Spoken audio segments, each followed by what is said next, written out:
How's it going, Longhorn fans? This is Matt Logan, head football coach at Centennial High School in Corona, California. I'm here with Lucky Lowe to talk about the recruiting potential and the great hire in Steve Sarkisian as the new head football coach at the University of Texas. Coach, thank you very much, and thanks for doing this for us. Um, what do you think of the hire that Texas just made? I think it's a great hire. I think he's one of the best minds in football. I think he's been mentored and worked with the best coaches in the country, and Pete Carroll and Nick Saban, among others. And I think he's a great hire for University of Texas. So, when you think of Coach Sark's recruiting skills, as a head coach, do you do as much recruiting as you do if you're just a position coach or a coordinator? I mean, it's a different type of recruiting. You know, the head coach kind of comes in and closes things and gets to do all the fun stuff. The recruiting coordinators get to go out and be, hit the streets. But he's phenomenal. He'll do good at that. He's the kind of guy that can really be in any type of situation and make it work. Have you been in touch with Coach Sark since he got the job? I have, yeah. I congratulate him on getting the job. Any communication back and forth about him coming out here to recruit, anything along those lines? Yeah, I think he's got plenty to recruit from in Texas, but I'm sure he'll be coming out to recruit every once in a while, yeah. So what do you make of that? A guy that's got all of Texas to recruit, and that's a fertile recruiting ground, and all of California, and especially Southern California, where he has deep roots. Yeah, that's about all you need really to make a good team. And Texas has always done well in Texas as a recruiting team, and they've done well across the country, and they will. And but Texas and between Texas and California, there's plenty of talent to make a great team. Did he always recruit here at Centennial? Yes, he did. And can you think of any players offhand that he may have pulled out of here for USC or Washington when he did come down? Yeah, Washington, we've had quite a few. USC, we had Vianney Talamavao, who played an offensive line there. And then Washington, we've had a few players go through Washington when he was there. So what's your situation right now, Coach? You have players ready to hit D1? We do. We have 2 kids that signed early, and we've got a couple more that are looking to get something here pretty soon. So what do you think of recruiting kids out of state, as Sark is probably likely to try and do, especially here where he has deep roots? Are kids willing to go out of state to play their football? I think so. It seems to be the trend in California as of late, with a lot of kids, especially national recruits leaving and playing in other places. So, and who knows with what's going on now with this pandemic and how things will shape out with that. I'm sure that had an effect on quite a few of them as well. So we'll see what happens. But I think kids are willing to go play, especially when you're talking about the major programs like UT. That's something definitely could happen. What kind of reputation does he have in the coaching industry? Sark has, a great reputation as a great recruiter, number one, and number two, as just a great offensive mind. He's always on the cutting edge of what's going on offensively, and can really do all kinds of different styles of offense as well. And whether it's tempo based or not, or spread or power football, he's got it all. He'll do phenomenal.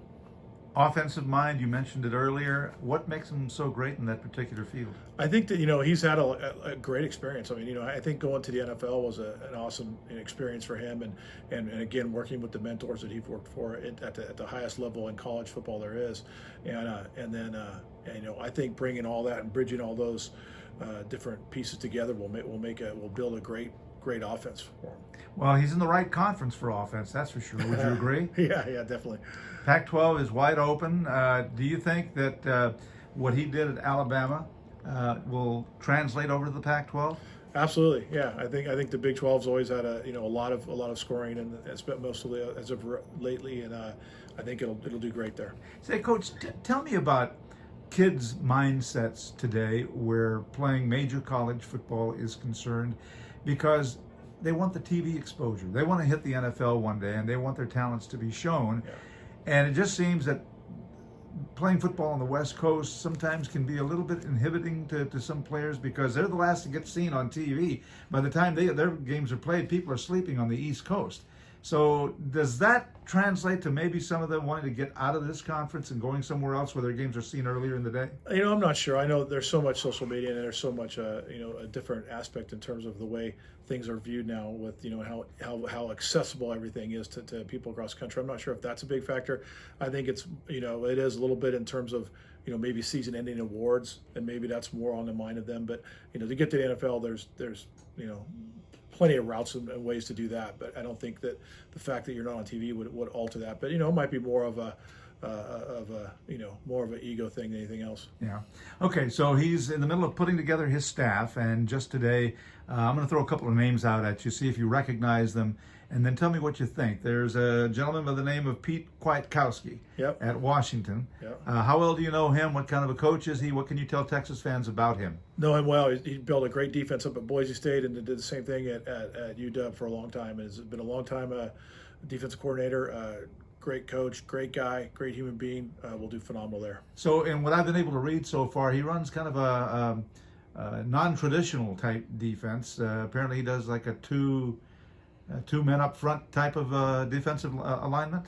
Yeah, he's definitely willing to take chances and not do what the norm does and go out there and try to win games. All right. So another name that's come into the fold for Sark is Jeff Banks. Familiar with him? I have known Jeff for a long time. Yes. So tell me about him. Coach Banks is a great special teams guy and is a great recruiter. One of the best recruiters I think that we've ever had to come through here, and he's been doing it for a long time at a lot of different schools. Brings a wealth of experience to the program. Offensive line coach Kyle Flood. Are you familiar with him? Do not know. Kyle. Okay, I'm going to skip forward to Terry Joseph, defensive backs. I do know Terry Joseph. Yep, a little bit. And what can you tell us about him? Very dynamic guy. Very good recruiter. So when you talk about Steve Sarkisian, he had his problems at USC, but he's been able to bounce back in such a big way. What does that say about him? Tells you the kind of person he is. I think anytime somebody overcomes something, some major adversity and flourishes, says something about their character and the type of toughness and type of person they are. And it was just a bump on the road for him. Unfortunately, it hurt his family some, but things are going great for him now, and they have been for a while since that incident. How does he relate to the kids? When you've seen him in action, and you've seen him plenty, how does he relate to the kids? He's awesome, and that's what I like about him. I think no matter saying how he gets along in any situation, I mean that's just the way he is. He can relate to anybody, and just what you see when you sit down and talk to him is exactly what you see every day from him. There's no he's himself. He's Steve Sarkisian, which is a great person and got a great personality and fun to talk to and very smart and just a total likable guy. You don't get many chances at a head coaching position at a top level school like Texas and like at USC. Things at USC didn't work out, and now here he is back in the catbird seat, so to speak. You would think that even though there's been a lot of talk that there should be some concern at Texas because of what he's gone through in the past, on the other hand, wouldn't you think, hey, this is the one chance he's been waiting for to just make things right? Absolutely, 100%. This is his opportunity to show the type of coach he is and show the type of man he is.